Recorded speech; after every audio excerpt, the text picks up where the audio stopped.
Hola guys! Ayan, welcome to our live for this week.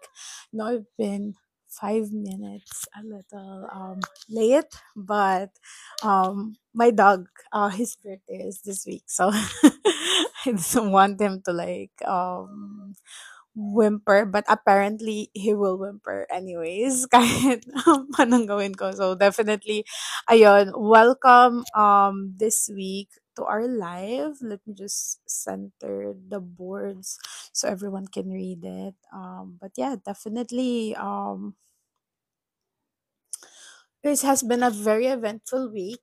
A lot of wins this week, and still waiting for the applications lodged sa consulate with the updates on those, to be honest. But doing steady naman when it comes to uhe. So they still kind of do process within the 20 working days. Pero recently parang around the 12 business day talaga nabubuksan yung mga applications. So that's why I said December and August are a very shaky time to apply kasi marami talagang holidays and medyo mabagal talagang processing since they're short-staffed. But ayun, welcome guys to this week's live where we'll talk about everything under applying directly in UHE. Like I know a lot of people are asking why doon mag-apply, ano yung pros and cons when applying in UHE. And I know that a lot of you guys want to know then ano yung mga kailangang i-prepare um way before yung flight. Kasi I see some people na would message me "Hey, mag-book na lang ako ng call sa'yo pag nandyan na ako sa Spain," ganyan. So, definitely that's not the way to go. Most likely than not, you have to have all of your documents ready before your flight, just because you want to submit the moment you get to Spain. Like, the moment na nandun ka na, either if you're DIYing it or you're with a consultant, dapat the moment nandun ka na, makapag-submit ka na. Do not waste your Schengen visa days, especially if it's hard for you to get your Schengen visa. Ayan. Other than that, ayan, welcome guys this week and happy Friday, especially to those na under Thanksgiving ano ngayon, long holiday like me. So yeah, definitely um happy Friday to you guys. Ayan, sana mahaba yung bakasyon nyo. Um, Ayan, I've seen other people in the groups, like sa freelancing na kahit daw Australian yung client nila or Canadian, ganyan, they still observe the holiday just because they know some people have multiple clients tapos from the US, ganyan. So definitely that's nice. Ayan, let's get into it. Basically, bakit ba may mga tao na nag-a-apply directly sa UHE? So, first and foremost, bigay natin yung pros and cons when you're applying in the consulate kasi usually hindi naman sa consulate directly yan ipapasa sa Makati. So, you will submit your documents either sa BLS Cebu or sa BLS Makati. Yun yung parang third party ng consulate. So, sila yung parang nagko-collect sa'yo ng document. Doon ka mag-personally appear to submit your documents. And then, you will submit. And then, once you submit it, i-collect nila yon and then sila yung mag-ship off sa consulate. So, definitely, hindi naman diretso ka pupunta sa consulate. However, you do need to go to the consulate for a couple of things. Just like if you need your NIE, which is your Numero de Identidad de Extranjera. So, it's like your foreign identity number. Yun talaga yung translation niya.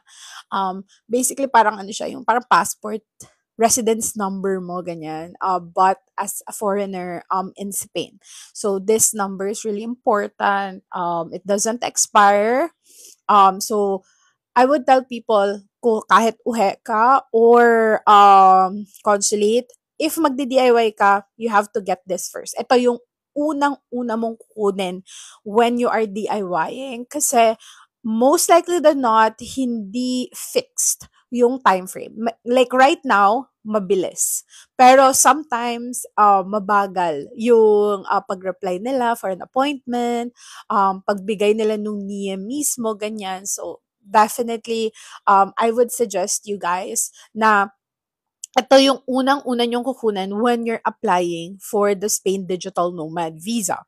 Ngayon, ang next natin is, how about sa Spain? Paano yung process when you're applying? Like, do you need to go to UHE? So, when you go kasi here, all of the process is done digitally. When you're applying for the Spain Digital Nomad Visa, yung 3-year residency, like authorization of residence. Ano siya, digital siya. So, you have to lodge your application online. However, you have to be physically inside of Spain and you have to prove it. So, you prove it by either a stamp sa passport mo na recently, or B, kailangan ng declaration of entry. Or kunyari, ibang Schengen area ka pumasok, like sa transit mo na flight, ganyan. Dun kasi stampan talaga yung passport mo. But you need actual like proof na nasa Spain ka. So you need to get this declaration of entry sa Policía Nacional inside of the airport. So other than that, digital lang talaga yung pagpasa. So when people ask me like, oh my God, hindi ba ako maharang kasi ang sasabihin ko, I'm going there as a tourist, tas makikita nila ang dami kong documents. So you don't have to bring your documents with you, especially if meron kang mapag-iiwanan. So you don't have to like, like, you don't have to like wait, to be honest, yun. So talagang kailangan ready na siya before ka talaga mag-fly out. So, ready na dapat yung documents mo, naka-compress PDF na yan. If you're DIYing, dapat nag-ano ka na trial run ka na in the system kung paano siya isubmit. Okay, let's answer some questions first. Did you apply or qualified for Beckham Law for tax? Beckham Law is kind of a unicorn, to be honest. So, but also, it does not apply for autonomous or freelancers or self-employed independent contractors. This only works if you're a remote employee. So, isa lang yung client mo, and si client mo yung nagbabayad ng Social Security and taxes mo sa Pilipinas, and then siya din yung magbabayad here. The cons with that is that yung buong residence mo depend siya dun sa client. So if you ever get fired from this remote employee job, then medyo shaky na yung residence mo. You have to reapply again, and that means you have to go back to the Philippines, most likely than not, because kailangan 3 months yung papapakita mong bank statements eh. So, if another company na naman or magiging independent contractor yung apply mo, technically speaking, it would not make sense na completely eto lang yung dineclare mo. Etong si client lang na remote employee ka sa kanila. Ayun. So, definitely, I did not qualify first and foremost because I'm an independent contractor or freelancer. I'm not a remote employee at the time of application. So, medyo kasi ang pag-independent contractor, mas marami talagang leeway. Other than that, hindi po ba mabigat yung tax saka Social Security? I tried computing kasi medyo malaki siya. So, for me, of course, malaki siya compared sa Philippines. However, yung 20% kasi na yun, na tax, for example, makakapag ano ka ng tax deductibles. In the Philippines, yung 8%, hindi yun wala yung tax deductibles na pwede. However, in Spain, they do that. And it's a progressive tax rate. So, if mababa yung kinikita mo that month, mababa din yung magiging kaltas sa sahod mo. Kung mas mataas din. So, definitely, I would suggest to do a proper tax consultation talaga before it. Because sometimes there are a lot of like automated na bank calculator, something like that, and it doesn't really work properly as what it intends to be. Paano po kung client ko walang business registration but I get paid $3,000 a month? So, unfortunately, you can't apply because need nila yon yung business registration, yung proof na stable itong client mo and 1 year na nagbabayad ng tax, it's compliant, and of course, nakaregister talaga yung business. Oh my God. Dahil winter dito ngayon, my hair is like acting up. I have like so much white stuff on my hair. Ayun. Hi ate, regarding sworn translator, pwedeng dyan na sa Spain gawin yon? Definitely pwede naman, but to be honest with you, even if gawin mo siya dito sa Spain, most sworn translators are remote workers too. So, freelancers din sila or they have their own business. And talagang online yung pag-ano ng sworn translation. So, talagang online yung ginagawa. Hindi siya pupunta ka sa isang place and then sasubmit mo yung documents mo or anything like that. So, just so you know like how it works exactly. Sinesend yung PDF documents ng kailangan mong i-translate sa kanila, and then itatranslate na yun, ibibigay sa'yo. And then they have their stamp already there, tapos translated na siya. Ayun. Going back, ayun. So, another pros and cons is that in the Philippines or in the consulate, like in any consulate yan, kahit saan man na consulate, basta hindi inside of Spain, 1 year digital nomad visa lang yung makukuha mo. So, the validity is for 1 year. However, if you apply directly in Spain and UHE, you get 3 year residency. So that means for us Filipinos, makakahinga ka na ng maluwag kasi 3 years ka na legal na resident dito. So that means you just need to wait for 2 years, make sure maipasa mo yung exam and matapos mo yung mga kailangan na documents for your national citizenship application. Yeah, national citizenship application tawag sa kanya. And this can also be done online. So online then usually ito, and I believe it's also DIY-able. So until I cross the bridge and get there, definitely I would update you guys. Ano yung maging process, and I'll share it out din naman here kung ano, gaano siya katagal, paano siya gawin, and stuff like that. Ayun. So, but definitely, 100%, yun talaga yung I tell clients na mas better dito mag-apply, especially right now that the 1 year digital nomad visa, people are having a lot of trouble renewing it or reapplying for the 3 year. Before kasi, like last year, medyo ano pa medyo maluwag pa sila when it comes to kumuha ka ng 1 year digital nomad visa. Pagkarating mo dito, i-renew mo siya for the 3 years, kahit kakarating mo pa lang. Ngayon, sinasabi nila, kailangan maghintay ka na daw 60 days before the expiration of your visa.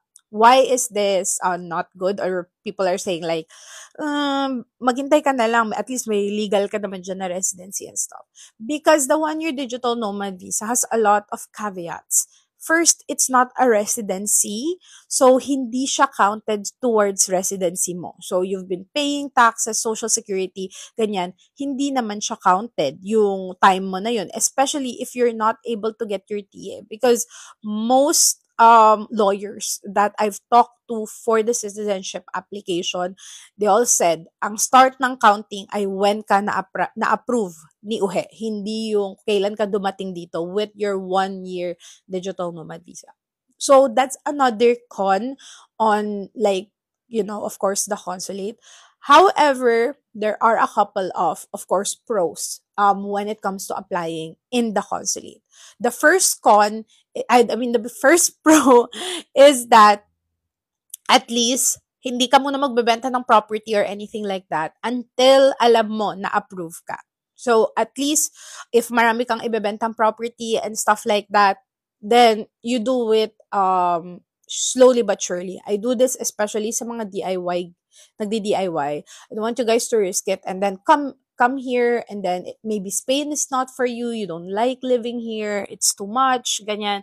And then, kailangan mo bumalik ng Pilipinas and you already sold everything, ganyan. So, definitely, this is for people that want to do it slowly but surely. Dapat talaga dun sa 1 year, yung kukunin nyo. And of course, ang pro niya is if malaki kayong family, you don't have to apply for a Schengen visa, which requires a lot of savings kung madami kayo for you to all go to Europe. So, ang maganda dito, hindi kayo lahat magfa-fly out na kaagad sa Europe. And like, alam ko naman, try natin maging mas matipid as possible. So, maganda yung 1 year digital nomad visa kasi at least alam mo na na-approve na kayo, pwedeng kumuha na kayo agad ng agent, tapos meron na kayong dadatnan dito pagka fly out nyo, ganyan. So, definitely, it does have a lot of like pros there. However, recently kasi, in the consulate, not just for my clients because I re-strategize with a lot of my clients to apply na directly in Spain. There are only like two people na sa consulate na pa rin nag-push na mag-apply. So, with these two people na nag-apply sa consulate, the only reason why I was like, okay, I think I feel confident na sa consulate kayo mag-apply because they have every document plus more. So they have a lot of supporting documents. They graduated with a diploma related to what they work on as right now. So meron silang degree na related na sa kung ano man yung tinatrabaho nila as a freelancer ngayon, which definitely is a plus because you don't need that much years of experience, but also they were paying their income tax returns very well. So, walang other way for consulate to actually deny them. So, kompleto talaga sila lahat ng documents. So, walang any loophole na pwedeng, alam mo yun, mahanap sa kanila. So, I was like, okay, I think, I feel confident naman with your application. So, better talaga if dun mo na mag-apply and then you come here and then we'll try to reapply if you want or we wait for yung 1 year na malapit na yung expiration niya tsaka tayo mag-reapply. So, definitely, yun yung pros and cons sa consulate. And then, of course, yung sa UHE, yung con talaga dito is you need a Schengen visa. So, let's talk a little bit about that after I answer some questions. So, um, paano po kayo nakakuha ng long-term rental? So, my apartment is very old. And minana namin to like from my sister-in-law. So, she's been staying here in Spain and doing her post graduate studies here. So, she's been here for a long time, like 6, 7 years. And then she got married here and stuff like that. So, she is now like permanent resident here and she has her kids and they needed a bigger space and like super perfect naman yung timing because I was able to come here and stay with them for a while and then they moved out.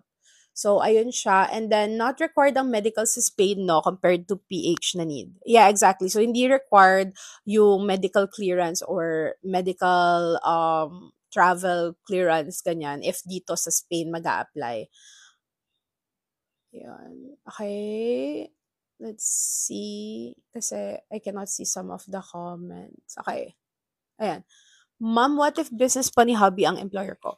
If hindi sasama yung husband mo as a dependent, then okay lang. Pero to be honest, it's such a risky thing. So, nasa inyo din yan. Kung you feel like it's okay to risk it a little, definitely. Kung ano pumapasok sa account mo, yun ang basis. Yung salary in USD, but syempre pagdating sa converted na, anong basis DNV? Yung USD or yung convert na? Oh, hindi siya yung pumapasok sa account mo. So, kung ano, yung ibibigay mong invoice sa kanila, tapos, kunyari, USD yung binigay mong invoice sa kanila, ang susundin nila ay yung conversion nun at the day of yung nung kailan na issue yung invoice. So, hindi yung pag dumating siya. So, I definitely 100% would tell you guys na mag-convert na kayo to euros yung invoice na binibigay nyo kay client. No need din po NIE if sa UHE mag apply. If you're hiring a consultant, you don't need your NIE. Pero if magdi-DIY ka, you need your NIE. So let's talk about a little bit later ano yung mga kailangan mo before you fly out here when you're applying in Spain directly. Mas madali ma-approve ng Schengen, Portugal, pero sa Greece embassy mag-interview. So yeah, there's definitely a lot of like different when it comes to Schengen visa, there's a lot of different profiles na magma-match kung saan man. So definitely go for our 15-minute free na discovery call. We have Avi, which is our Schengen visa consultant. So definitely grab that while it's free kasi she's definitely helpful and will give you kind of a breakdown dun sa profile mo. Okay, and then let's go up a little.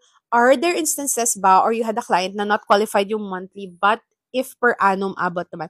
Yeah, so if per annum yung abot, all of your documents should say per annum.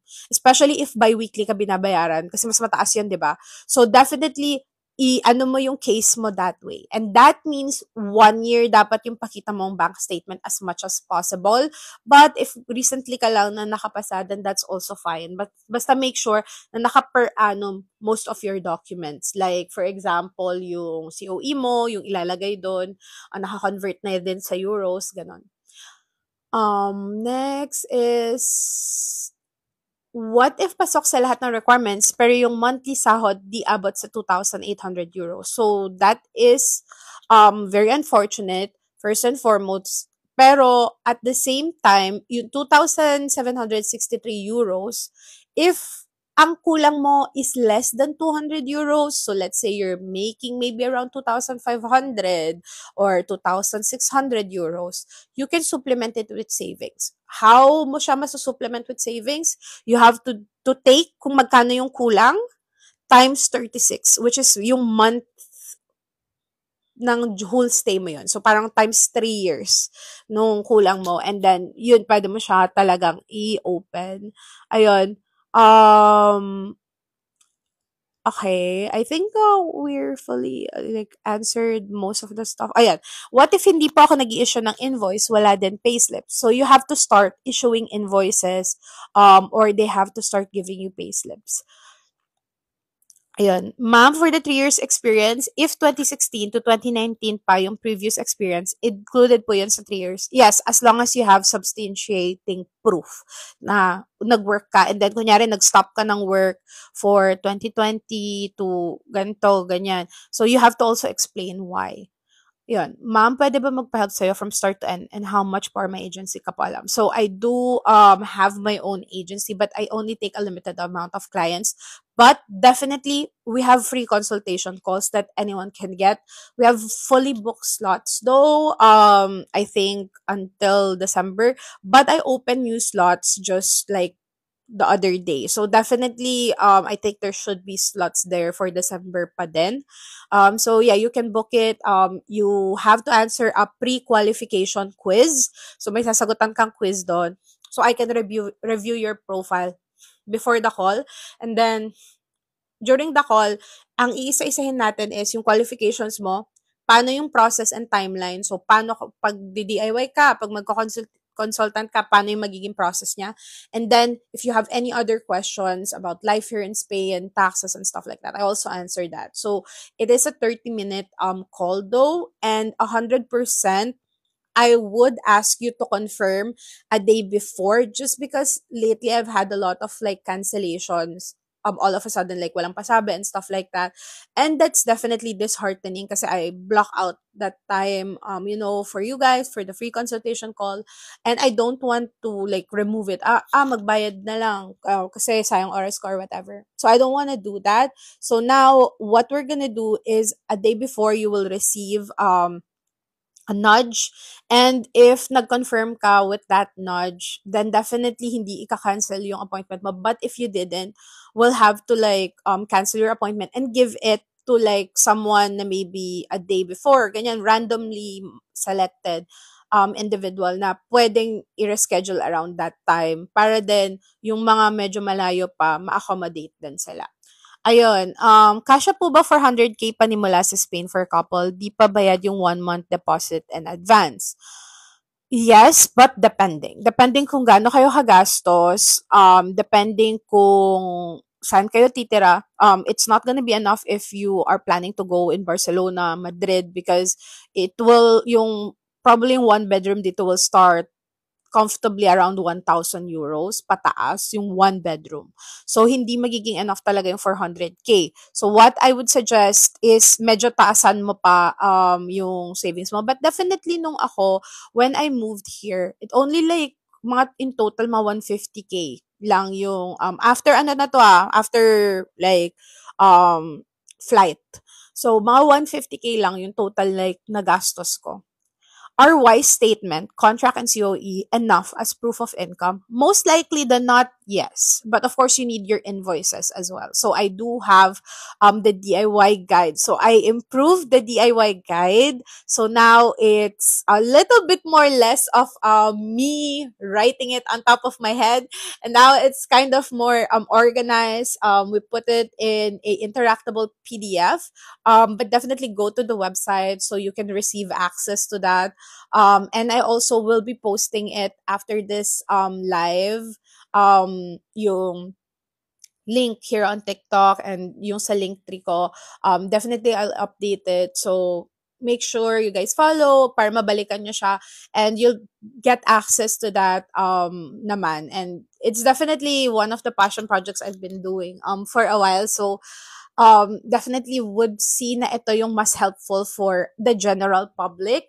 Just because before, I feel like it was super helpful for my exact profile. But marami ng, like, people na nagtatanong sa akin, nagko-consult sa akin na with families and stuff like that, with multiple clients. So I wanted to make sure they know exactly kung paano yung strategy, ganyan. So yeah, now we improve the DIY guide and it will be launched. It's already launched on the website. Ayun.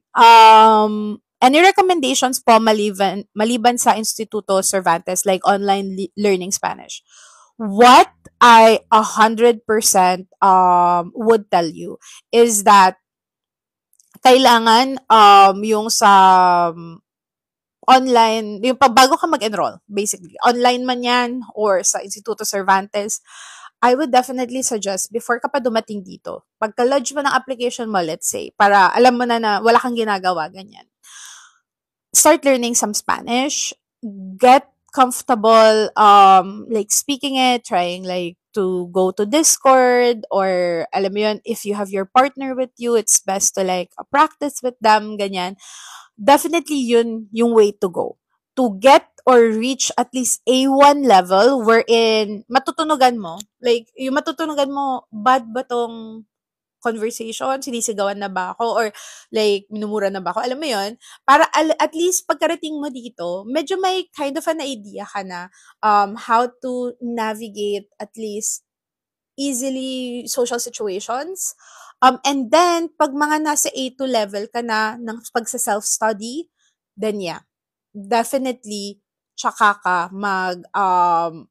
enroll. Kasi yung pag-enroll, I feel like it's helpful for people na hindi beginners. Kasi otherwise, it's just gonna go over your head because it's too much all at once. Especially, you just don't forget na I always tell people, aside from the financial requirements, aside from the ang daming need na papeles and stuff like that, you have to also prepare yourself.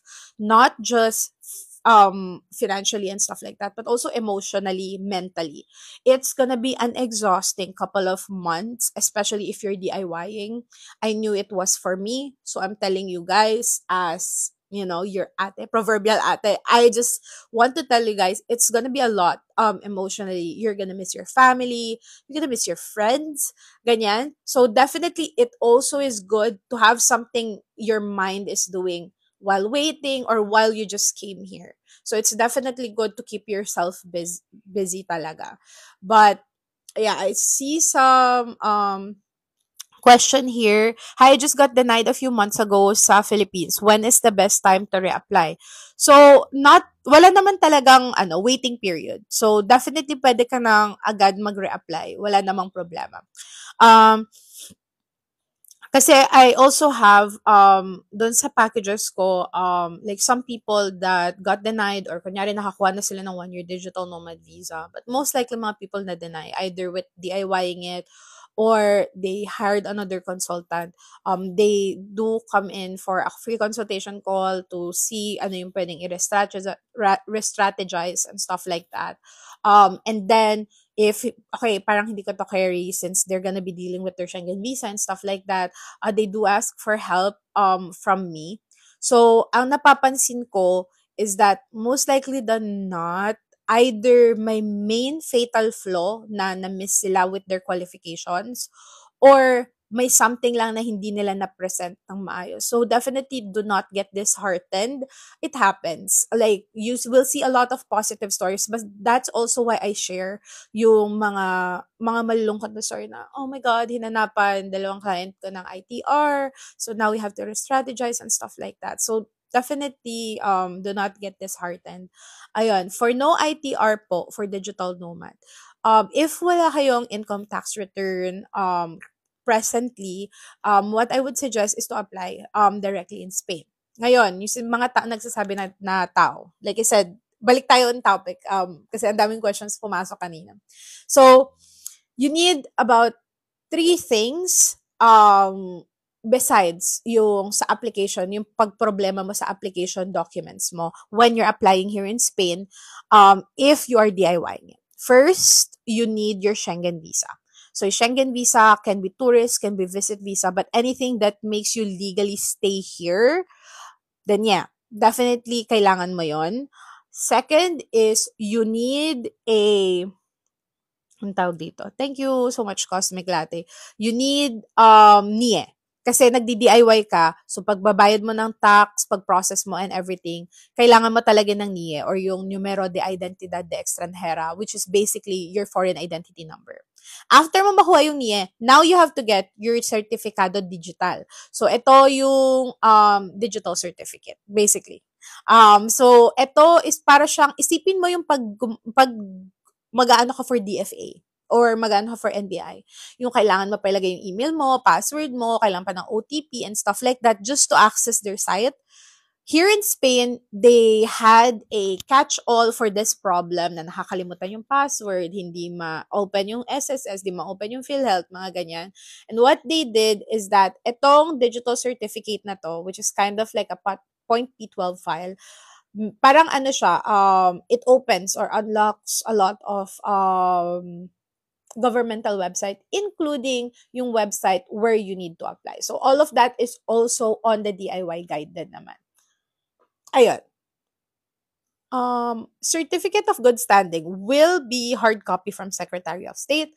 So it depends. If you're applying in the consulate, it needs to be a hard copy, but you only need the scanned copy if you're applying here in Spain because all of it is done digitally anyway. So scan lang talaga yung kailangan nila. For no ITR po for digital nomad, I think we already answered this one. What are the exact requirements you need from employer po? So, I have it on the DIY guide. Kasi it depends on your profile kung ano yung kailangan mong kunin sa kanila. But definitely, kailangan mo ng contract, kailangan mo ng addendum kung tumaas na yung ano mo from your original contract and stuff like that. Kailangan mo ng COE, kailangan mo invoices and payslips, kailangan mo nung certificate of good standing kung okay lang sila magbigay, ganon. Ayun. Is it better to apply sa UHE if I don't have ITR? Because, yeah, definitely, hindi siya hinahanap dito so far. So, yeah, you can definitely go ahead and try. Oh, thank you so much, Emmy. Oh my God, Tita Emmy. Ayun po. Thank you so much, Ian. Any tips po pag lapping time day shift, mid shift both, and may time tracker po? I would suggest talaga na dalawa yung devices mo. Kung ganyan yung setup mo, it would make less brain din, and you have to be organized kasi yung files mo dito dapat nandito lang, access mo na dito lang, and then yung isa dito lang, alam mo yun. So definitely though, do not give up this job. Alam ko it will be trying and a little bit stressful, but do not give up this job until meron ka ng ipapalit na job because that is freelancing. To be honest, it's a lot of like trying to figure out stuff. And I don't want to be the person who like what doesn't kill you makes you stronger because that is completely wrong now that I've grown up. But definitely, you just persist, especially if you know you have your family or kahit wala kang family.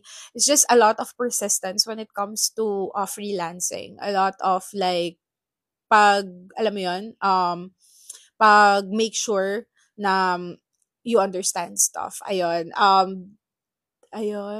Oh my God, andito pala si Des. Ayan. What are the exact requirements you need from your employer po? So you can definitely go to the DIY guide kasi if exact, you need to evaluate kada kung anong pathway mo, ganyan. Pag diyan po mag-a-apply, mga ilang days or weeks po ang processing, it's 20 business days. Yun yung standard. Yun yung they stick to legally. However, during August, December, there might be like mas matagal there and you have to um request or appeal for positive administrative silence, which basically means, hey, you guys took a little bit too long without notifying me or no nothing. So I am like requesting for positive administrative silence, which is basically what it means is that by default approved ka na. 2 to 3 clients or job is okay, right? Yes, if you are an independent contractor or freelancer, walang problema yan. If sa OHEPO, can we go back to Philippines after makapag-submit and go back if ma-approve? It depends. If you have multiple entry for your Schengen visa, do so. But if single entry lang, I would suggest before pa hear back or anything like that, magkuha na kayo ng Schengen visa nyo ulit so that you have kasi technically since everything is done digitally in UHE, wala kayong biometrics or anything. So yung approval letter that you will receive is not enough to get you inside of Spain again. Kahit approve ka na, kahit may residency ka na doon. And most likely than not, ang papakuha sa'yo ng Spain consulate ay 1 year digital nomad visa. And that means you need to resubmit your documents. Baka may nag-expire na or baka may documents silang hingin na wala ka. So, to avoid that conflict, kuha ka na ulit ng Schengen visa mo to make sure meron ka ulit na valid na Schengen visa to go back. Hiring pa po. So, hindi po kasi siya hiring. So, whatever, kung sino yung dinala ko or pinag-apply ko, naka-employer sila din yung for digital nomad visa. May nagsabi po sa isang group na if non-pay daw sa ITR, dito sa Pinas, sisingilin daw lahat sa Spain. I'm not sure what that means exactly. But with me kasi, so in the Philippines kasi, a business entity and a individual is taxed differently. So I did have my business and stuff. But with personal taxes, medyo ganyan, shaky. So, wala namang ganun sa akin. So, I think it's just a lot of fear-mongering online. You have to ask these people if they actually, eto ba yung na-experience nila or are they just like, don't forget guys, hindi mawawala always din yung mga tao na they don't want you to come here. They don't want more people. I get a lot of messages then na wag ka na ng mga ang dami-dami na dito sa Spain, wag ka na na mag-promote-promote na pumunta dito yung mga tao. Mga ganon na message. So I definitely get that. So it's kind of scary to think about, other fellow Filipinos that would be like this. But let's try to be as much as possible if it did not happen to us, or at least if it did happen to us and we want to share this information, at least do so with a lot of information. Let's be responsible when sharing something online. So that's why I also do a lot of these lives and stuff because I shared this and I feel responsible kahit nagdi-DIY yung mga tao na they have to have all of this information, dapat ma-update ko sila and stuff like that. So ayun. Ilang days pag-apply sa UHE ate? Okay, I think I answered this as well. How much po bayad pag mag-apply po dyan? So the visa, like the application fee, the tax fee here is 73.26 euros. Yun yung tax fee na binabayaran mo when you're applying here. Sa Philippines, I think right now, it's about 13,000, mga ganun, in total, kasama yung appointment mo sa BLS and stuff like that. Ayun. Hi ate, pag may dependents, let's see. Hi, pag may dependents and yung applicant lang mag-apply sa Spain, how long yung waiting time? Sorry. It's the same waiting time, Ian. So basically, same waiting time naman yan kahit with your dependents. And they also are covered with the 20 business days positive administrative silence rule.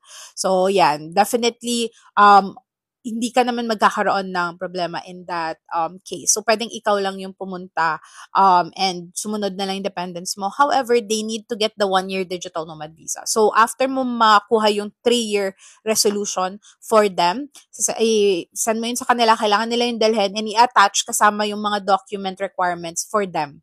With them naman kasi hindi kailangan much nung proof na allowed na mako-cover mo sila, yung proof of solvency mo. Technically speaking, hindi mo yun kailangan. Ang kailangan na yung proof of relationship or proof of financial dependence. Ayun. Lengs plus digital nomad in Spain. Hello, fellow DNV. Hi, Leng. Hi, sorry. I don't think we've like met before. Saan ka na-base? And when did you like arrive here? What if 7 days lang approved Schengen visa, then sa ika-20th day pa na-approve, bale overstay na. Technically, you are allowed to overstay because you have a pending application.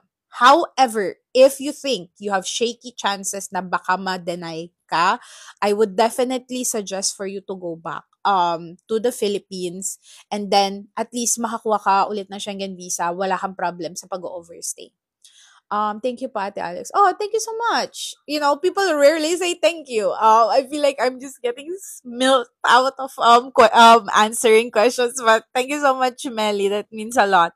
Pwede po cross country from Japan to Spain. Hindi po. Kailangan nyo po ng Schengen visa talaga. Ilang years ang usually i-grant if sa UHE mag-apply? If you have an indefinite contract, it's 3 years residency. Nagpa-process po kayo ng student visa? Hindi po. Just what I know, which is the digital nomad visa. And we are launching, like, of course, then another, which is the non-lucrative visa, but that's still under the wraps because I'm still waiting for our first family that is moving here with the non-lucrative visa to see then yung basically magiging process nila if it's gonna be, approved and stuff like that. But yeah, definitely yun yung another thing. And also Schengen visas, of course. Ayun, grabe, mga professional na po ba yung nag-message? Kasyok naman, crab mentality pa rin. Yeah, definitely lovely.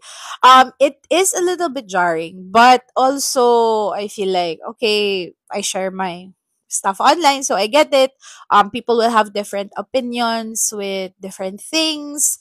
But definitely, I'm just like, tune them out. I just delete them. Alam mo, wag mo lang pakinggan. So that's why I tell you guys, if you're seeing something online, na, oh my God, sabi ito, ganun, wag niyo paniniwalaan kaagad. See if it actually happened to them or if there's a resource they can link to about this. Kasi marami magsasabi dyan na fear-mongering talaga about the Spain Digital Nomad Visa. A lot of people, like, only like much recent, I mean this year, have started DIYing the application on their own because ang dami talagang gatekeep na information, even yung paano mag-apply and stuff like that. Thank you so much, Ian. Ayun, agree. Nag-calcu ako here sa Pinas, monthly tax is 75K-ish, pero nasa corrupt government lang. Yeah, and it definitely feels a little bit lighter paying for taxes here because you can see it. Definitely for me, especially because I'm in Barcelona. So we have a great metro system. Yung bus system is really great. So I feel like, okay, and the place is super nice, guys. Like, I'm sorry. I'm a sucker for like super ganda na architecture and stuff like that. And I didn't know I was like that, but I guess people change. Pero yeah, definitely I'm so blessed to be here, and that's why I share it a lot then. Because when you share stuff, I feel, and or at least yung positive karma out there, I know it's bound to get back to you. Like when I started doing this, like I told you guys, isa lang talaga yung client ko na consistent because first I love them, like love working for them. Also, they do qualify me enough for the minimum income requirement. They are amazing. They give me a lot of like like parang na-challenge ako sa work ko. Pero, I still accept yung mga side gigs, papagawa ng website, papa-website maintenance, papa ganito, ganyan. So, I still accept those side gigs. But definitely, like, I would say, like, 100% after I've been sharing this online, a lot of people reach out more with gigs. So, that's definitely, like, super nice. Though I do not accept pa full-time pa na another client because I really like what I do right now that I'm not too busy or at least I'm busy enough to do pa din yung mga free consultation calls and this live ganon. Ano po process if independent contractor? So, ang process ay basically pretty much the same. It's just you have to like depending talaga sa profile mo. Depending kung marami kang clients and stuff, mas marami kang documents kung marami kang clients, kung may dependents ka, mas ano, pero walang pinagkaiba yung process. Um, Online lang po ba ginagawa process papers sa OHE? Soft copy lang lahat need na documents? Yeah, exactly. So, it's all done digitally. Um, if need nila mag-apply sa consulate, need pa ba mag-present ng ITR or yung same approval lang from OHE? Yeah, exactly. Hindi na kailangan kasi they're dependent. So, they don't look at your financial documents and stuff. Kasi approved na eh. So, inapprove na ng OHE. So, ang kailangan na lang sa kanila yung proof of relationship. Yung mga birth certificate or marriage certificate or affidavits, ganyan. Oh, thank you so much, Lovely. You're so nice. Don't say that I'm bad at accepting compliments. But thank you so much, Lovely. If sa contract permanent work from home ka na, need pa po ba letter of approval na pinapayagan ka mag-work chat? Yes, you have to have a certificate or at least a letter authorizing you to work remotely in Spain. Dapat specific yon nasa Spain remote work ganyan. Okay, next natin is web dev po kayo. Yes po.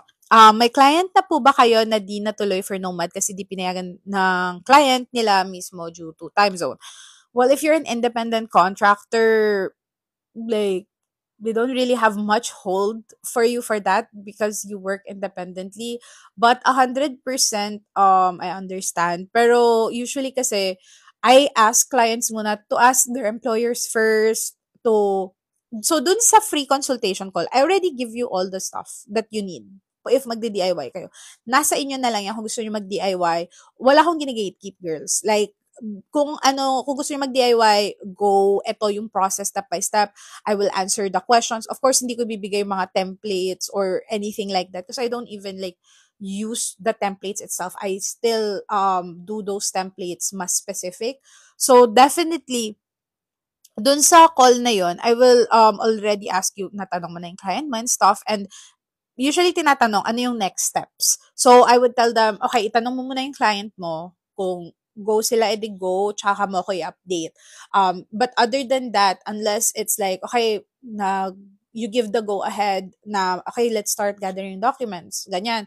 Then, definitely, hindi pa naman nagsistart yung contractual relationship natin unless you signed the contract already. Ayun. Paano po kung multiple clients as VA? Ano po needs sa proof of income? So, lahat yan. Lahat. So, lahat dapat kukunin mo yung contract, yung COE nila, yung payslips mo for each one, and you need to like properly like present them. So, kailangan ma-present mo siya ng super maayos. Hi ate, what if 3 years ng work from home pero employer is here in the Philippines, hindi pa po ganyan kalaki yung salary before? Walang problema. Walang problema, daily thoughts. Kasi what they're looking for here is that you have proof of professional qualification or experience. They don't really look na, mababa yung salary mo and then tumaas. Ganun. They don't really look for that. That's why you also submit your CV. So they can understand yung employability mo and stability mo sa pagkuha mo ng clients.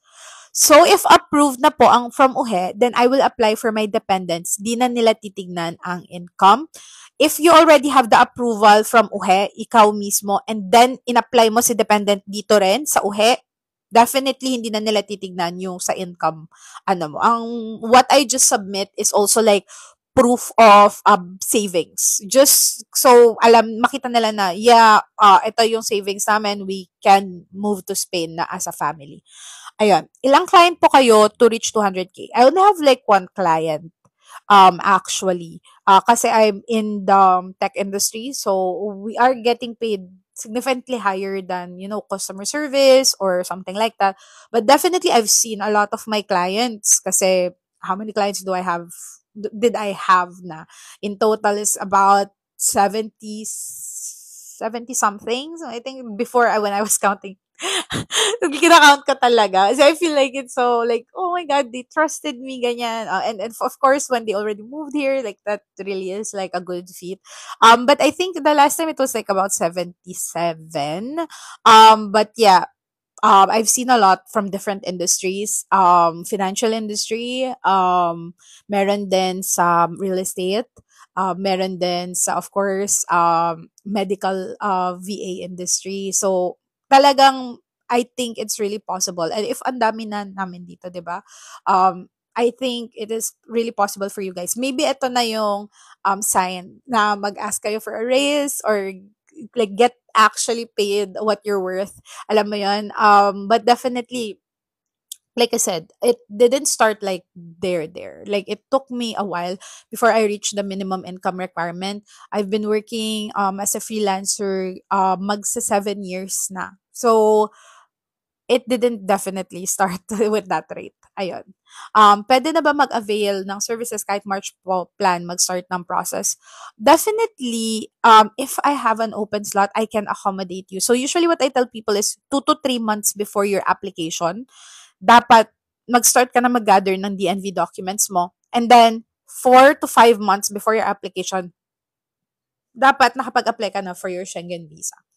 Kasi I definitely would tell you guys na bago mo mag-start ng pagkuha ng documents mo na mag expire and stuff like that, dapat na figure out mo na yung Schengen visa mo or yung NIE mo if sa consulate ka mag-apply.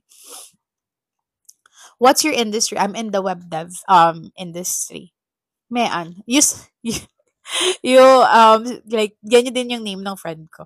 How much po estimated expenses all in all through UHE? Hindi ko kasi maano all in all. But I did do a post in Athens, Spain Facebook page nung parang cost breakdown, usually of requirements and stuff like that. But of course, separate pa doon yung Schengen visa mo, yung plane ticket mo and stuff like that. So definitely, it depends din kung ilan yung client mo, kung marami kang ipapasworn translate, kung meron kang dependents, diba? So I did a breakdown of that, but definitely I was thinking of coding calculator for that then as well. We were like talking. So my partner is a really good coder. She's much better than me with that type of stuff. So we were doing something in the wraps of like a Schengen Visa bank calculator. So people will find it easier kung okay ba yung savings ko for this country, kung ilan kami and stuff like that. So we were like, ayun, free na Schengen Visa bank calculator, because we just like doing this. Like it's such a passion project, and it actually feels good to help people. Not to be like anything like that, but it feels good.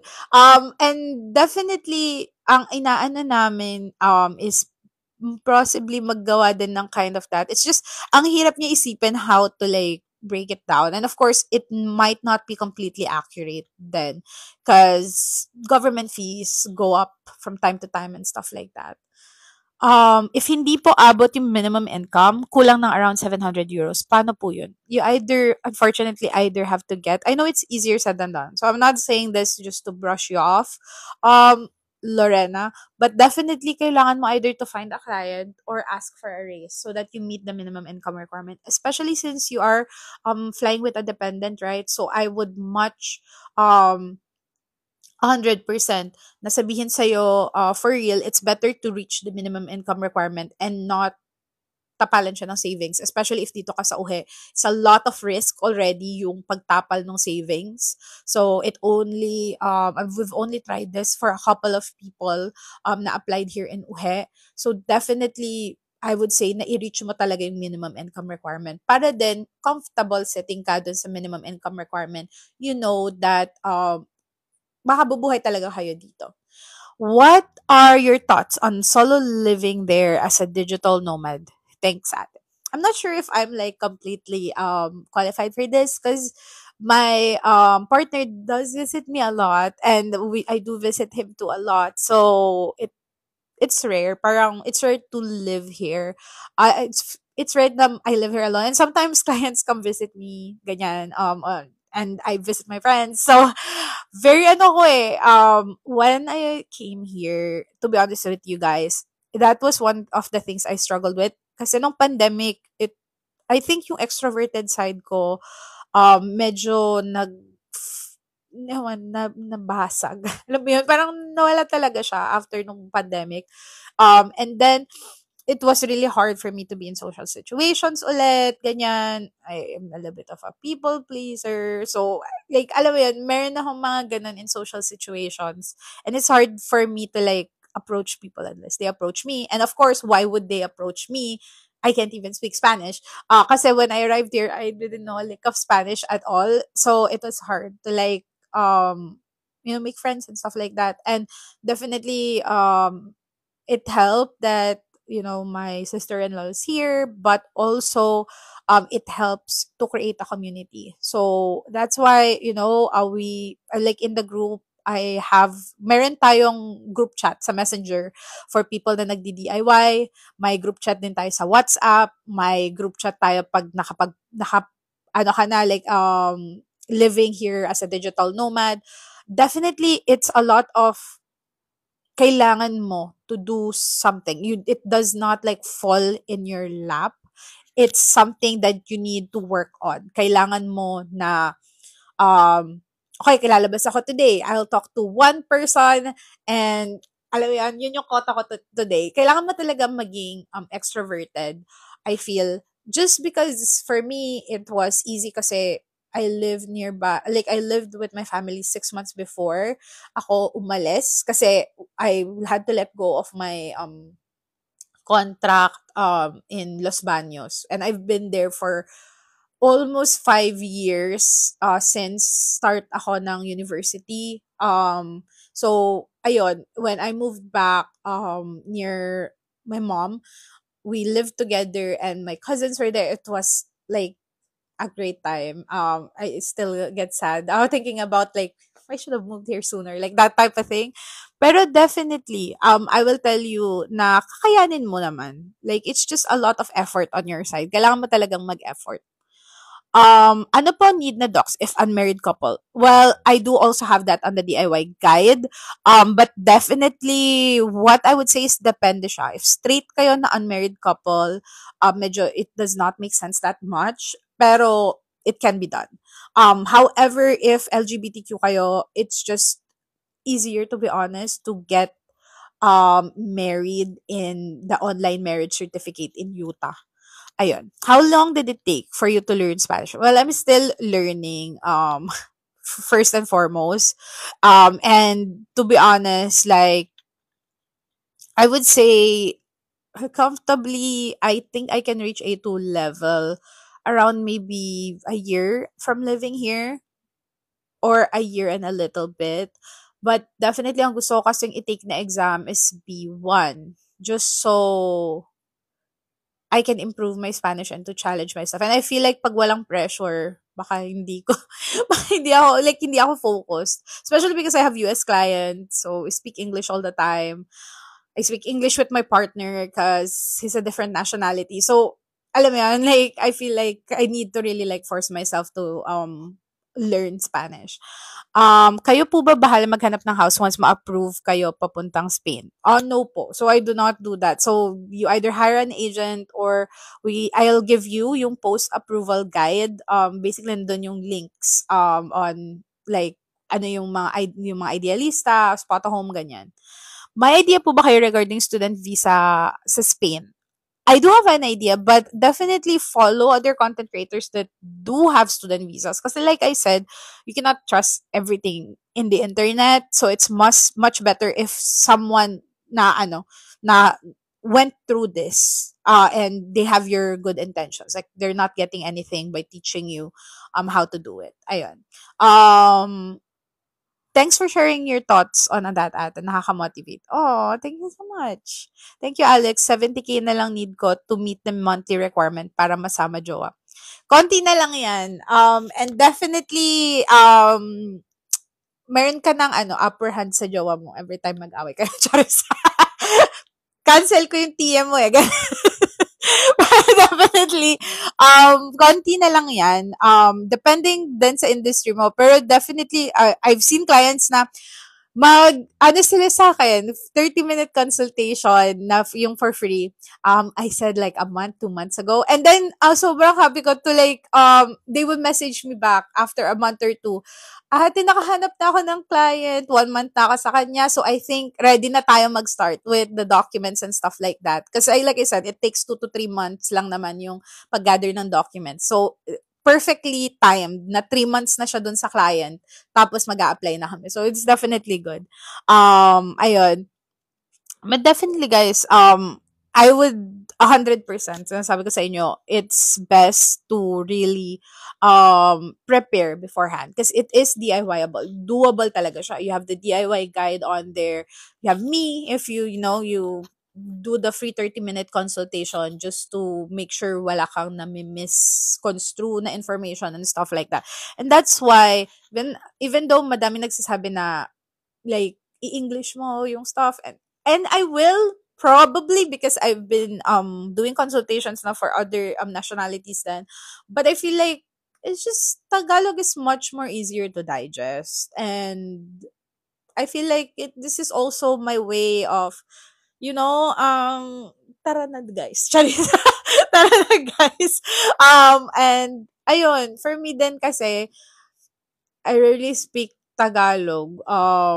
Kahit kasi yung mga coworker ko halos lahat ibang nationality. Parang ilan na lang kami natirang Pinoy dun. So, we rarely talk over the phone din naman. So, I feel like this will make sure hindi ko makakalimutan yung Tagalog. Oo nga, Charis, may upcoming clients ako next year. Oh, that's really great. Congratulations, first and foremost. That's a feat, especially now, ang dami nagsasabi na ang hirap na maghanap talaga ng client. So, 100% super gets, and that would be a good motivation for anyone watching this. Ayan si Zara, oh. Dami ng clients na naman. Clients! Upcoming next year, clients. So yeah, definitely. And also to watch out lang din guys kasi the minimum income requirement tumataas siya at the beginning of the year. So at the end of January, tataas yan to about 3 to 5%. Depende talaga siya kung tataas yung minimum wage. Kasi ganun yan kinocompute eh. Nakabase siya sa minimum wage here in Spain. Which I feel like maybe pagod na kayo to hear about me because I saw one of my videos na randomly how it's computed, ganyan. Hinire ko na rin si Joa dahil siya gagawa ng ibang task. Correct. Para ma-reach yung minimum income requirement. Ayun, definitely, I've seen a lot, even like, married couples, do that as well. So, wala namang problema doon, to be honest. Ayun. But, yeah. Oh my God, Des! Get out of here. Get out of here and tell Joash na nasa live ako. Charis. Ayun, thank you so much, Des, for the support. Ayun, but definitely, guys, dun sa uhe, we talked about a lot of the pros and cons, ano yung mga kailangan mo i-prepare and stuff like that. With the experience, ano yung pagkarating mo dito, yung stuff that you need to do, especially if magdi-DIY ka. First and foremost, you need 3 things. And ito yung 3 things din na hinihingi ko sa clients ko. So first, you need yung proof na nandito ka sa Spain. So declaration of entry or yung stamp sa passport mo. Kailangan mo yun i-scan. Tapos i-merge mo doon sa passport scans mo na currently you have. Second is yung Spanish phone number. So you need a Spanish phone number na pwede mong ilagay doon sa may sa application mo. And then you need a temporary Spanish address. So okay lang yung Airbnb or hotel nyo. Yung ilalagay mo doon na address. So wala namang problema yon. Ngayon, etong tatlo na to, once, dapat ready ka na with all of your documents. Like I said, dapat nakapag-dry run ka na, especially if you are doing it DIY. Dapat nakapag-dry run ka na-upload mo na yung mga documents and stuff like that. And then, pag nandito ka na, alam mo na. Kumbaga parang na siya eh. Alam mo yan, like, okay, nagawa ko na to before. I can do it again. Alam mo yan? So, ready na yung mga documents mo, na-compress mo na, alam mo na na-upload siya ng maayos, alam mo na ito lang yung kailangan ko dito, kailangan ko emerge yung passport ko with the declaration of entry and then i-upload, ganon. So, definitely wala naman yun na problema. Pero I would say sa declaration of entry, sometimes though, masyadong malaki yung file kasi 'di ba pinipicturean yun sa cam scanner and stuff. So definitely use I love PDF if kailangan mo i-compress yung file din. Then definitely that would work as well. And then once you submitted, you will get dalawa. Yung parang verification na confirm na yung parang resibo na lodge na yung application mo, and then another one is parang yung sa digital mo signature kineso na yun yung dalawa mo makukuha, and then kailangan mo lang bantayan. For the first 2 weeks, nothing happens. To be honest, I tell that to clients almost all the time. For the first 2 weeks, nothing happens. I'll update you once a day na, hey, wala pa ding nangyayari. This is your second business day. Hey, wala pa. Maririndi ka. I feel like ako yung naririndi sa sarili ko paulit-ulit sa kanila. But I do that just so kasi I know kahit they're enjoying, it's kasi I tell them, go, magpunta kayo kung saan nyo gustong pumunta or do whatever you need to do for the first 2 weeks. Hindi ko kailangan yung attention nyo at all. Like, I don't need a single one of your brain cell at all during this time.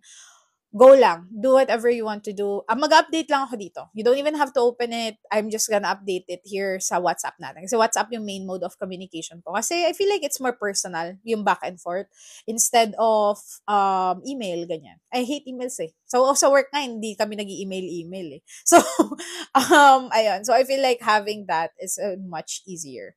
Ayun. So, definitely yung sasabihin ko sa kanila for the first 2 weeks. And then, usually, nabubuksan yan around, right now, it's around 12 business days. Napapansin ko na nabubuksan siya.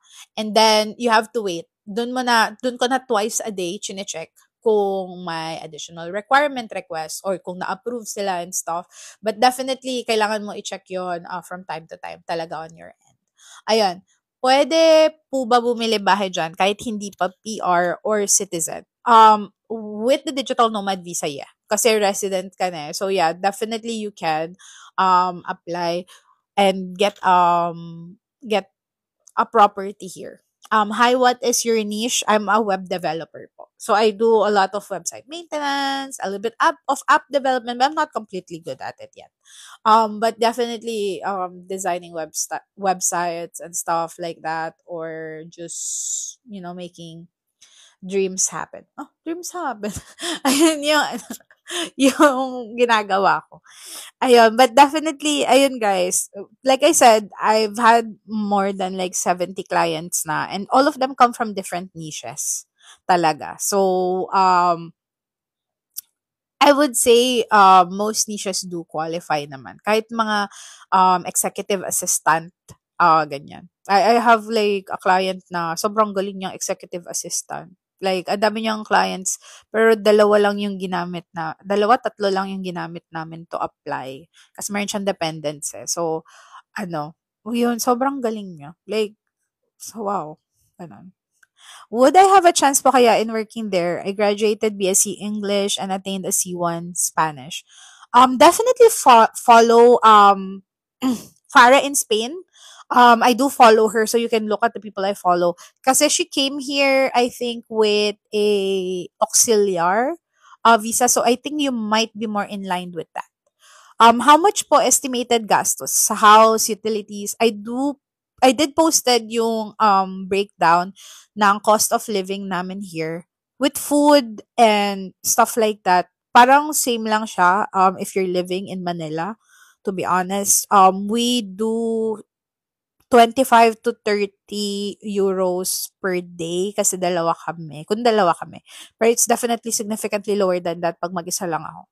Matakaw kasi kami pag kami. Tapos parang I like cooking din, pero hindi ko gusto magluto pag mag-isa lang ako. I mean, do you guys understand that? Yung pag mag-isa ka lang, parang kakatamad kumain, nakatamad magluto ng nice, ganon. So, definitely, ayun, ganon yung sa food budget. With The apartment, ganyan, depends kung saan ka talaga mag stay. Like, depende talaga yan kung sang region of Spain ka. Kasi it does vary. Like, right now, we are paying about 750 for rent. Tapos yung water and utilities separate pa. Yung internet dito is about 30 euros or 25 ata yung ano namin, plan namin. 25 euros. And then yung phone plan parang 10 euros lang, ganun. Um, may tig 200 lang.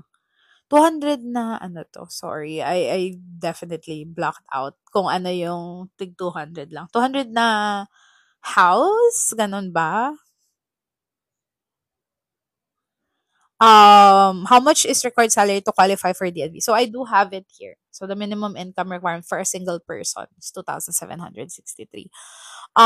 Thoughts on Madrid? Madrid is pretty, and I am looking forward to a trip to Madrid and maybe in January to meet other people and clients because a lot of them are in Madrid na. So I want to go and meet them. Because I don't know, we've been talking so much online, and especially we've been to, like parang ano na kami for 2 to 3 months last. It feels like something na I need to see them. I need to meet this person, ganon. So ayun. Um, Miss Alex, European na po ba taste niyo sa food? A little bit. I don't crave rice as much. I love bread. I can't believe I'm gonna say that. I love bread. Oh my God, though, basta especially German bread. Oh my God, ang galing nila gumawa ng mga sandwich. Sobrang sarap. Like for me, pero definitely, I think I still have a lot of Filipino cravings. Like, lagi ko sinasabi sa clients ko, to bring me sinigang mix when they come and meet me. Kasi, yun talaga yung namimiss ko dito, ang mahal-mahal ng sinigang mix. So, yeah, definitely. May 200K lang po euro na bahay. Even less than that siguro. If you mean 200K per month, like, or do you mean apartment ba, ganon. May sharing unit ba? Yeah, usually may sharing units, ganon. Spain is my dream. Kakapasa ko lang sa nursing boards. What type of VA ka po dyan? I'm a web development po na VA. 200K lang po euro na bahay. 200K euro. Ah, okay. So 200,000 euros for a house. Yeah, of course. I think sa siya may mga mura pa doon parang below 100,000 euros. But definitely you either have to be very versed in Spanish to know a lot, or if to be safe, mag-agent ka talaga. Kasi just to cover all bases, make sure you're doing it properly talaga, yung process and stuff. Definitely, yun yung marereko ko na mag-agent ka talaga when purchasing a house. So, syempre, hindi mo like alam yung mga kailangan mong basahin dito na, agreements and stuff like that. So, to cover lang din, ikaw, ganyan, mas better to hire an agent if you're buying a house. Pero definitely possible 'yan. Ayun. I do hope I get the chance to actually see flamenco. Yet they really go all. I mean, I feel now that that's where Filipinos get a lot of this very big, very cool na, alam mo yun, mga tawag dito, festivals. Because they really go all out sa mga festivals nila. So I really love it. Like I love the effort, ganon. And I love, to be honest, our place is located in a place that's not too quiet. So, for example, yung apartment ng jowa ko sa Germany, ano yun, parang very tahimik doon. Like, very, wala masyadong maingay, ganun. So, I feel like creeped out a little. So, I like it when my place is at least located na may mga kids, na maririnig ka naglalaro sa labas, ganun. So, it's definitely nice. And there's a lot of like foreigners dito sa area ko na ng sa space, which I really like. Um, Love Rosalia. Ayun. But definitely, like, I've seen a lot of like Filipinos then asking um if need daw ba pala ng ITR sa sa Schengen visa. So far parang bihira kami mag-apply na may ITR. So I don't know if like what I'm gonna tell you guys, pero yun, definitely like most of the time wala namang hinahanap na ITR when it comes to applying for a Schengen visa. Pero of course, if medyo weak talaga yung mga proof of ties mo, ganyan, minsan hinahanap talaga siya. So, watch out lang kayo dun, guys. Ayun. But definitely, thank you guys for joining me in this live. Oh, thank you Pushigang for following. That's so nice. Ayun. But thank you so much guys for like just being here and asking all these super cool questions. Definitely the replay of this will be uploaded over on YouTube, but I probably would be able to do that over on Monday. So Monday talaga yung usually ako okay, nakapagpahinga na ako Saturday, Sunday. Let's do this, sa Monday. So definitely that's how it's gonna most probably go. Ayun. So definitely you can replay back with this live if you follow me on YouTube. And I have all of my social media then linked in my bio. And of course, yung free consultation calls for the digital nomad visa and for the Schengen visa is also on my website, which is easy to remember at theinspain.com. So, ayan. What time po pala kayo mag-start? So, it's always at 7 p.m. So, I always start the live at 7 p.m. Philippine time ang like start ng live. I do lives from here and there during Tuesday pag hindi ako masyadong busy or Wednesday or sometimes Monday. Ganyan. Wala ka talagang minsan. Pero ito yung structured na live. Like ito yung may topic tayo. I even do the calendar here so you can get reminded if you registered. So definitely 100% we try to do the structured live every once in a while. I think next week or maybe next week I might do frequently asked questions. So I'm probably gonna post a poll on the Facebook group that we have. Kung ano yung mga frequently asked questions that you guys want to ask me about Spain, about the digital nomad visa process and stuff. And we'll try to go through that one by one. Just because I do know some people are not able to come to the live. So hindi sila makapag-comment and stuff. Kasi nakikita ko minsan may mga comments na nagpa-pop up on YouTube and stuff. So I wanted to make sure I answered those. So probably we'll do an FAQ. I just don't know how to set some stuff up. And to be honest, it's already like I feel like too much set up. So we definitely would love if meron kayong recommendations for topics and stuff like that about the digital nomad visa. We used to upload yung long form sa Facebook, but we stopped doing that because Facebook removes it after 30 days. So the right now talagang YouTube na lang yung parang main natin. So make sure to follow me there so that I can also upload long form videos. So apparently you can't do long form videos. So I wanted to do yung process talaga step by step. Kunyari yung pag-upload mo ng documents, yung ganun, pag nandito ka na sa Spain, ganyan. Pero nalilimit yung, may limit ata yung pag-post unless parang 6 months na yung account or something like that. Ganun. So, ayun. Definitely, you guys follow me and visit the website because most of your answers will get answered talaga dun sa website. Thank you so much din Zara. How to apply, ma'am? Thank you so much, OD, for that question. So we do have the website para medyo mas ma-verse mo din yung sa qualifications and stuff like that. Ganon. But yeah, definitely, ang pag-apply mo sa Pilipinas ay sa BLS Makati or sa BLS Cebu. Depending kung saan ka mas malapit. Doon ka mag apply Ayun. Yeah. Mo guys, para akong mamamatay sa lamig dito. It's so cold. Parang hindi ko kaya. Hindi ko kaya. Sobrang lamig. I rarely go out without a puffer jacket na. So, kawawa naman yung dog ko kasi talagang sa backyard lang kami na lumalabas kasi I cannot walk him kasi parang if yung sa leash niya, parang nawawala yung blood circulation sa kamay ko kasi hindi ko na maramdaman yung kamay ko minsan. Sobrang lamig. Parang nagne-negative na ngayon eh. So, yeah, definitely that's That's another thing. Sa Cebu po ako, ma'am. Yeah, so definitely sa ano 'yan, sa BLS Cebu. Thank you so much, Des. Yeah, so that's my website. So I think Des dropped it on here. So much. Oh my god, Des. Guys, meet Des. Meet Des. She's my best friend from high school. She's the best. Ayun. Wait, how? Anong how, be? Kakatokayo pa man din kita. Ano yun, yung how? Ano yung how?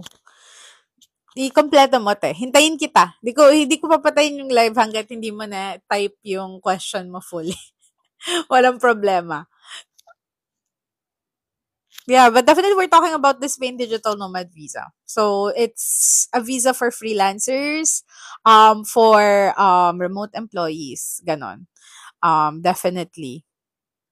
Yon. So ano siya, like basically kailangan freelancer ka, may client ka na, and then you just want to reside here in Spain. Why it's definitely good or preferred siya ng Filipinos who wants to get the Spanish passport because we only get 2 years of legal residency. No worries, Alex. Ayun. But yeah, we have free 30 minutes consultation about the digital nomad visa and a free 15-minute discovery call for your profile for Schengen visa then sa website. Ayun. But thank you so much, you guys, for staying here. Definitely follow me in this journey. But yeah, definitely. Thank you so much, guys, for staying here with me for like I think we're here for more than an hour na, no? Miss Alex, hope you're well. Thanks always for your time and effort po to share your knowledge. Oh, thank you, Zirawa. So, kailan ka na pupunta ng Spain? Kailan na? Andito ka since, parang since day one ko sa TikTok. So, kailan ka na pupunta ng Spain? But yeah, definitely, guys. Thank you so much for watching. Not a VA but interested. I think I'll learn a lot from you. Thank you so much, Miss Ange. Hi. Thank you for your time, Atensi. Thank you, Cosmic Latte. Oh, thank you so much, guys. You guys are super nice. And definitely see you guys next week. So we'll be here at 7 p.m. Philippine time because that's about like 12 noon here. So yon. Definitely Yun. Can your spouse work in Spain automatically as my DNV dependent? Yes. So, as long as makuha na nila yung physical residence card, yung TIE, then they can apply for work. So, pwede siyang physical work, pwede siyang remote work, all of that. Like, pwede naman siya, ganon. Thank you from us. Thank you so much, Des. Yeah, so definitely, make sure, guys, na, um, as much as possible, just come prepared when applying in UHE and make sure na as much as possible, you try to make it as, risk-free. Ayun. Thanks for answering. I appreciate it. Oh, thank you. Oh, soon. See you soon. Oh my God. Thank you so much, Cosmic Latte. See you soon then. I really hope so. Like, I mean, yung mga tao naggaganyan-ganyan dito for the past few months is actually here in Spain. So, I'm super excited to come meet you guys. If you ever see me in Spain, say hi. Because I saw someone messaging me na, oh my God, nakita kita sa Sagrada, nung ganito, ganyan. So I was like, why did you come say hi? Like, I'm a person. I would love to know someone who lives here in Barcelona. 'Di ba? So yeah, definitely see you guys soon. See you next week.